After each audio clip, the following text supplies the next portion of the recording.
1, 2, a 1, 2, 3, 4.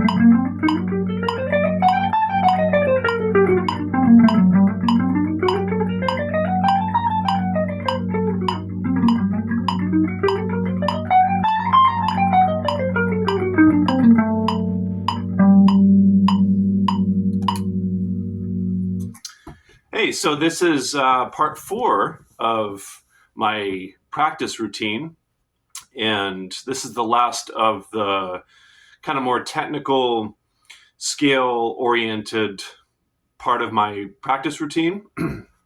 And so I thought I would get into scale playing in positions.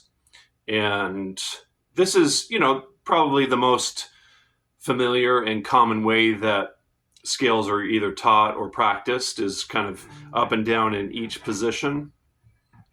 And one thing I want to highlight here, which is really difficult to do, and I heard a lot of things in what I just played that could have been a lot better in this regard, but I think it's really important that as we do more kind of strict technical mechanical stuff, that we try to musicify it as much as we can, try to make it as musical as we can by, for instance, playing in time, and playing with dynamics, which I was doing at the beginning there.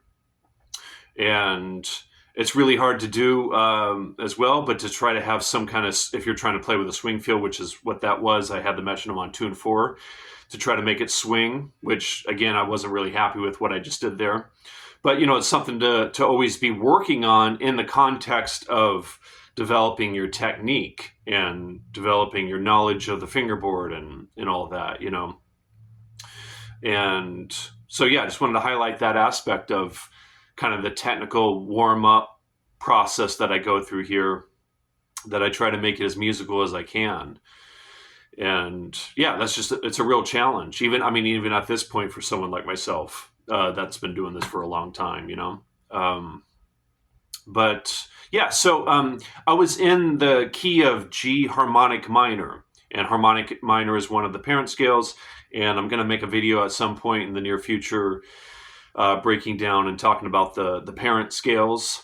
But harmonic minor. And so I had G minor major 7 in the freeze pedal here, and which is the main 7th chord in G harmonic minor.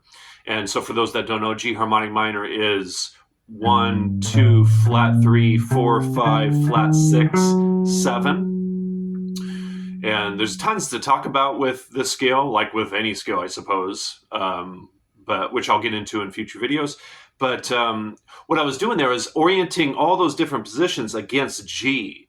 So I wasn't changing scales, I was just changing the positions. So it's these 7 notes: G, A, B flat, C, D, E flat, and F sharp. Those 7 pitches in all the different positions. Okay. So the lowest note here on the guitar in this key is this F sharp right here. So I thought what I would do, even though it's going to be a little, tedious and, it's minute details here, but this is a channel about music, so it seems appropriate to get pedantic about this stuff. But so starting from F sharp here in this position, it would look like this.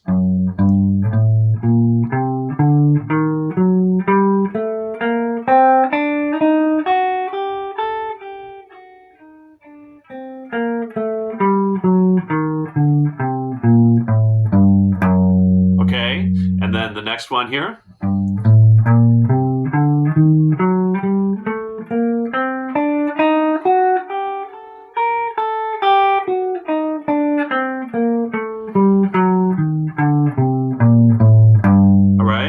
And these are kind of tricky because some strings only have 2 notes, so it can trip up your picking hand. And some of the fingering I'm doing, there's so many different ways you could finger these. But yeah, so that's something to factor in. The next position here, starting from A.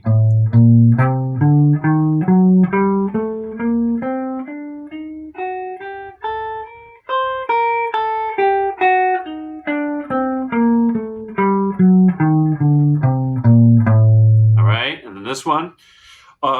Yeah, I'll go all the way up to the what the hell? I'll do all positions. So here we go. I'll speed it up a little bit, just a little bit.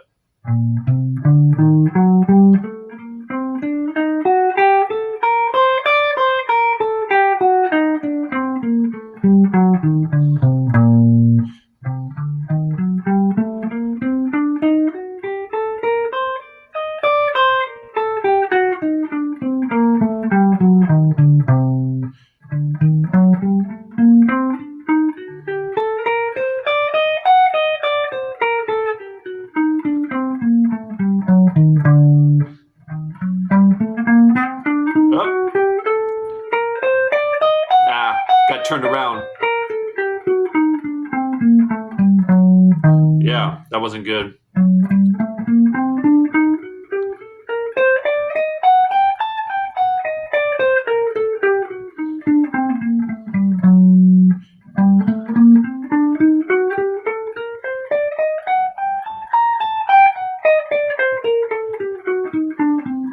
Now this one's weird up here on my guitar because I only have 20 frets, so this is how I do this position up here. See, right here I would have an F sharp on this string, but on my guitar I don't have it, so I grab it here on this D string.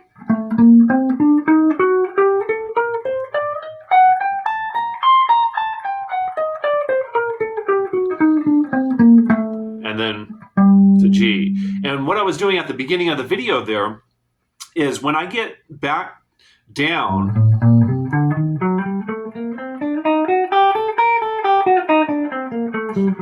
right here, I skip this note right here, this A, and I go like that, and then the next position.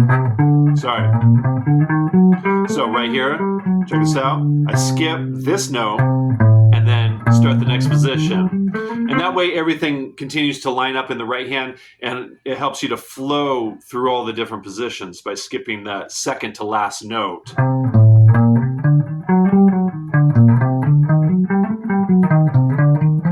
Oh, sorry.